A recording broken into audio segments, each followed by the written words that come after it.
तो आगे बढ़ते खबरों में ऋषिकेश के निकट मणिकूट पर्वत स्थित मां त्रिपुरा सुंदरी शिव शक्ति धाम आश्रम के पीठाधीश्वर श्री श्री 1008 हरिओम महाराज ने आगामी विधानसभा चुनावों को लेकर एक बड़ा बयान दिया। साधु संतों की मौजूदगी में उन्होंने राष्ट्रहित को सर्वोपरि बताते हुए प्रधानमंत्री मोदी के नेतृत्व की खुलकर तारीफ की और पश्चिम बंगाल, केरल और उड़ीसा के नागरिकों से मोदी समर्थित पार्टी को समर्थन देने की अपील की। अपने संबोधन में उन्होंने साफ कहा कि वे किसी राजनीतिक दल से सीधे जुड़े नहीं हैं, लेकिन जब बात राष्ट्र और समाज की आती है तो संत का कर्तव्य बनता है कि वे खुलकर अपनी बात रखें।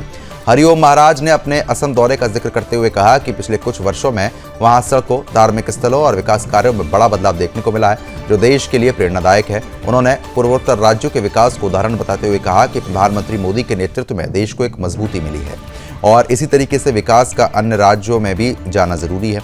बंगाल और केरल को लेकर उन्होंने चिंता जताई और कहा कि वहां लोगों को बेहतर सुविधाएं, धार्मिक स्थलों के संरक्षण की आवश्यकता है।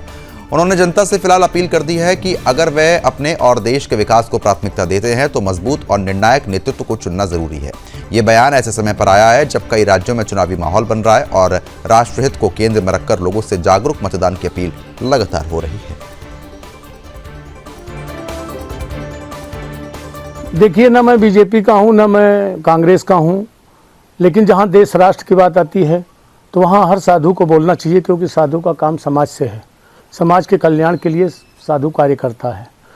और आज के कुछ दिन पहले हम आसाम गए। आसाम में बहुत सारी सड़कें थीं जो बिल्कुल बनी हुई नहीं थीं, और धार्मिक क्षेत्र देख लीजिए, उनका खुद का विकास देख लीजिए।